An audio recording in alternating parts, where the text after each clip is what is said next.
હાય, મારું નામ મિસ્ટર ઇનલ શાહ છે. જાન્યુઆરી 19મીએ સડનલી મને રાત્રે બ્રીથિંગ ઓબ્સ્ટિકલ થયું અને બહુ કોમ્પ્લિકેશન ક્રિએટ થાય એટલે તાત્કાલિક ઇમરજન્સીમાં હું દોડ્યો તો મને ખ્યાલ આવ્યો કે મારા હાર્ટનો પ્રોબ્લેમ છે સિવિયર. એટલે હું સિમ્સ હોસ્પિટલમાં આવ્યો અને ત્યાં સિમ્સ હોસ્પિટલમાં મારી બધું ડાયગ્નોસિસ થયું અને મારા બધી જ વેન્સ બ્લોકેજ હતી. મારી બાયપાસ સર્જરી થઈ. અત્યારે મારા 4 મહિના થઈ ગયા છે.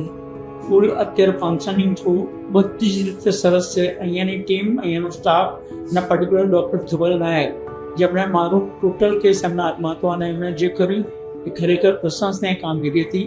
હું સિમ્સ હોસ્પિટલ, એનો સ્ટાફ, નર્સિંગ સ્ટાફ, ફૂડ બધી જ રીતે એપ્રિસિએબલ છે. Thank you seems.